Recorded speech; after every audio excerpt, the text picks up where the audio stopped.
Hello दोस्तों, कैसे हो आप सब। आप सब ठीक होंगे और आपका जो जीडी का एग्ज़ाम जिनका हो गया है वो बहुत ही अच्छा होगा और जिनका होने वाला है उनके लिए बेस्ट ऑफ लक। और जो मेहनत कर रहे हैं उनका तो एग्ज़ाम अच्छा ही होगा। तो मेरा एग्ज़ाम भी हो चुका है, सेकंड शिफ्ट में मेरा एग्ज़ाम था। तो 11:30 बजे मैंने एंट्री ली थी और 12 बजे आपको पता है एग्ज़ाम स्टार्ट हो जाता है, आध घंटा पहले ही वो एंट्री दे देते हैं। तो मेरा एग्ज़ाम तो पास ही था, मेरे घर के पास ही था बिल्कुल। तो ट्रैवल में क्योंकि अच्छा हुआ मेरा एग्ज़ाम घर के बिल्कुल नियर में था, क्योंकि ट्रैवल में मुझे सर दर्द होने लगता है। तो इसलिए मैं चाहती थी कि मेरा एग्ज़ाम बिल्कुल पास हो। फिर एग्ज़ाम अच्छा नहीं जाता, आपको पता है कि फिर ट्रैवल के दौरान मेरा सर दर्द होता तो एग्ज़ाम अच्छा नहीं जाता। तो जिनका नहीं हुआ है, जिनका हो चुका है अच्छी बात है, जिनका नहीं हुआ तो मैं उनके लिए बताना चाहती हूँ कि आप सबको पता कि अपना फेस तो बिल्कुल दिखाते नहीं हूँ किसी वीडियो में, तो इसलिए बिना फेस के ही मैं वीडियो बना रही हूँ होप सो। लेकिन आपको मैं एक अच्छी जानकारी मैं आपको देना चाहती हूँ, बताना चाहती हूँ किस टॉपिक से कौन से बने हैं क्वेश्चन और कौन से टॉपिक को आप इग्नोर नहीं कर सकते, बिल्कुल भी इग्नोर नहीं कर सकते, क्योंकि एक या दो क्वेश्चन किन से बनते हैं। तो आप देख रहे हैं कि जीडी में तो ब्लड रिलेशन मस्ट है ही, एक क्वेश्चन इससे पक्का है। और कोडिंग डिकोडिंग से दो क्वेश्चन बिल्कुल पक्के हैं। और नंबर सीरीज से भी दो क्वेश्चन बिल्कुल आए थे। और एनालॉगी और कथन निष्कर्ष तो ये तो पक्के हैं ही, इनसे तो आएंगे। तो आप इन चैप्टरों को तो आप इग्नोर कर ही नहीं सकते बिल्कुल भी। ये मोस्ट इंपॉर्टेंट चैप्टर है, आप इनको इग्नोर बिल्कुल भी नहीं कर सकते। जी हाँ, तो ये और जो मैथ है, मैथ में औसत से एक आया था। और समय कार्य बिल्कुल इंपॉर्टेंट, और समय दूरी से भी एक क्वेश्चन आया था, और CISI से भी एक क्वेश्चन आया था। तो आप सब देखते हो CI से तो जो क्वेश्चन आया था वो कैलकुलेटिव था, क्योंकि आपको पता है CI से जो क्वेश्चन बनते हैं वो कैलकुलेटिव होते हैं, थोड़ी उनमें कैलकुलेशन करनी पड़ती है। तो एज से भी एक क्वेश्चन आया था, और एरिया, प्रॉफिट लॉस, डिस्काउंट और परसेंटेज से भी क्वेश्चन आए थे। तो आप इनको इन चैप्टर्स को बिल्कुल भी इग्नोर नहीं कर सकते, ये मोस्ट इंपॉर्टेंट चैप्टर हैं।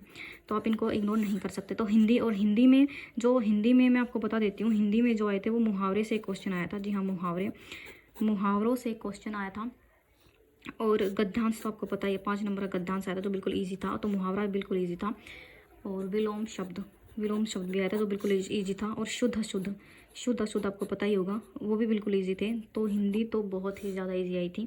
तो इनसे चैप्टरों से बने थे क्वेश्चन, तो बहुत ज़्यादा ईजी आई थी। तो मैं तो हमेशा पहले वही सब्जेक्ट करती हूँ जिसको करने से मुझे पॉजिटिव थिंकिंग मिलती है। तो मैं सबसे पहले रीजनिंग करती हूँ, क्योंकि रीजनिंग मैं इसलिए करती हूँ क्योंकि इससे क्वेश्चन हम कर लेते हैं, क्योंकि रीजनिंग में सबकी पकड़ बहुत अच्छी होती है।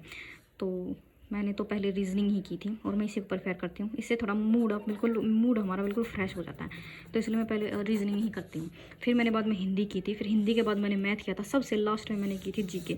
जी हाँ, जीके मैंने सबसे लास्ट में की थी। जीके को सबसे लास्ट में मैंने इसलिए किया था क्योंकि जीके आपको पता है किसी की भी सगी नहीं होती। जीके किसी की सगी नहीं होती, जीके हमेशा दोगलापंती करती है।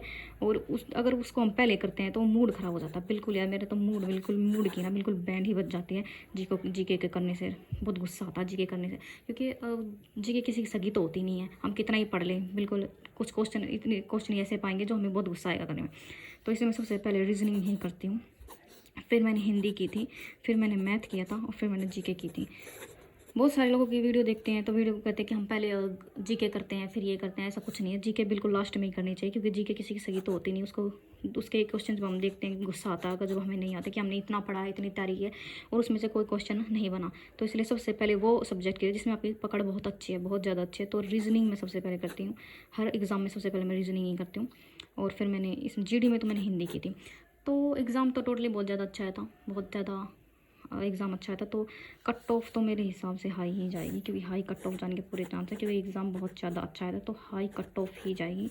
तो आप हाई कट ऑफ ही लेके चलें, कम कट ऑफ ना लेके चलें। तो मेरा एग्ज़ाम तो ऐसा था। तो आप सब भी कमेंट करके बताएं कि आप सबका जो एग्ज़ाम था वो कैसा रहा। तो मेरा एग्ज़ाम तो मतलब ईजी ही था, तो इस हिसाब से मुझे लगा कि हाई कट ऑफ ही जाएगी। जो अब देखा जाएगा, हम तो मेहनत कर रहे हैं, मेहनत करने में क्या जाता है। तो हम तो अपना मेहनत करेंगे ही पूरा, कोई ना कोई एग्ज़ाम तो हम फंसेगा, ये नहीं फंसेगा तो कोई दूसरा फंसेगा। मेहनत करनी तो हम छोड़े देंगे, तो हम तो हार्ड वर्क करेंगे ही और नौकरी लेकर ही रहेंगे। तो इस वजह से तो आप सबके कमेंट करके बताइए कि आप लोगों का एग्ज़ाम कब है, और आप जिनका हो चुका है उनका एग्ज़ाम कैसा गया। तो दोस्तों बेस्ट ऑफ लक जिनका होने वाला है। थैंक यू, धन्यवाद। और कमेंट करके ज़रूर बताइए कि आप सबका एग्ज़ाम कैसा गया। Thank you.